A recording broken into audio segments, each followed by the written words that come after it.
प्रकाशन जब हो जाता है वो भी किसी ना किसी रूप में परिवर्तित होकर के हमारे सामने आता है और वो भी एक चक्र की तरह हमारे साथ चलता रहता है।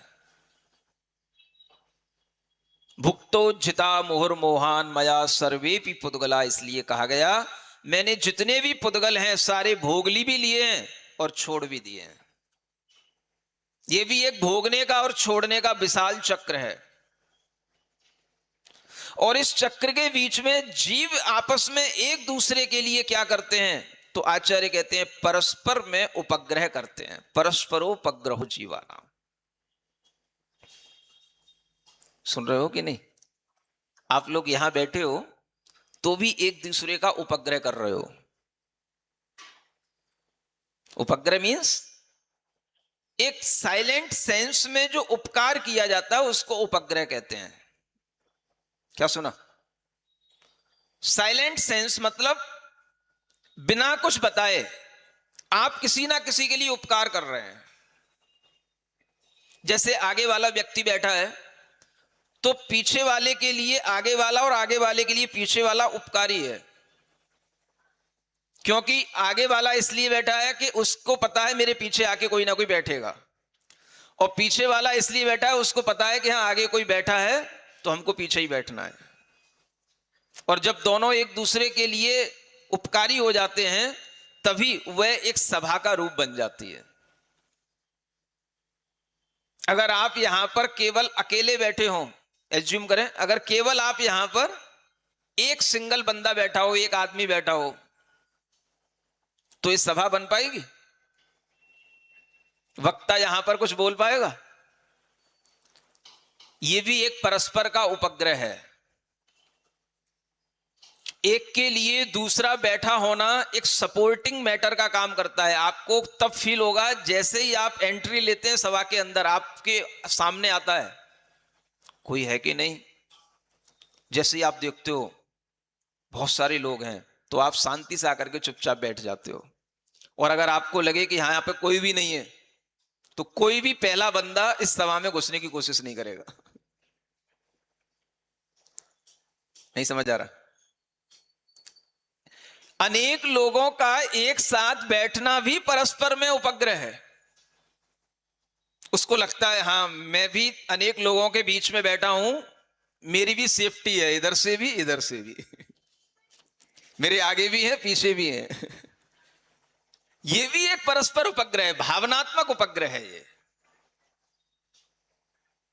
आप सभा के अंदर देखते हैं तो अनेक लोगों को देख करके आपके मन के अंदर जो फीलिंग आती है तो आप शांति से महसूस करते हैं जैसे सब लोग सुन रहे हैं, हमको भी सुनना है बस। ये एक भावनात्मक उपग्रह हर व्यक्ति का एक दूसरे के ऊपर आ जाता है। परस्परोपग्रह का बहुत व्यापक विशाल स्वरूप है। ये जो सूत्र है बहुत बड़ा सूत्र है। हर व्यक्ति समुदाय में भी एक दूसरे का उपग्रह कर रहा है, लेकिन कर कुछ नहीं रहा है किसी के लिए, लेकिन केवल उसका प्रेजेंट होना ही अपने आप में उपग्रह है। जैसे आप बोलते हैं आप हमारी सभा में आए, आपने सभा की गरिमा बढ़ाई, ये भी एक उपग्रह है। सभा की शोभा बढ़ाई, ये भी एक उपग्रह है। परस्पर में हर कोई किसी के ऊपर उपग्रह कर रहा है। आप हमारे ऊपर उपग्रह कर रहे हैं। नहीं समझ आया? आप हमारे ऊपर उपग्रह कर रहे हैं, हम आपके ऊपर उपग्रह कर रहे हैं, और वो एक साइलेंट सेंस में चलता रहता है, साइलेंट मोड पर। कैसे? आप यहां बैठे हैं तो ही तो हम बोलेंगे, आप यहां बैठेंगे नहीं तो हम क्या बोलेंगे? तो आपका बैठना हमारे लिए उपग्रह है, और हमारा बोलना आपके लिए उपग्रह है। हम बोल रहे हैं तो ही तो आप सुनेंगे, नहीं बोलेंगे तो आप चले जाएंगे। परस्पर उपग्रह यह एक mutual bonding, mutual help, mutual supporting system पूरे यूनिवर्स के अंदर चलता रहता है।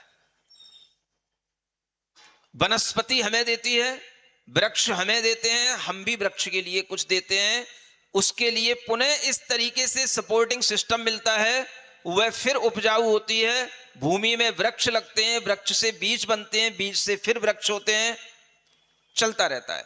परस्परोपग्रहो जीवानाम। समझ आ रहा है आपको? ये परस्पर में उपग्रह के साथ में, इस उपग्रह पर, इस पृथ्वी को आजकल लोग उपग्रह कहने लगे। नहीं समझ में आ रहा? एक ग्रह है, उपग्रह है, पृथ्वी भी एक उपग्रह है ना।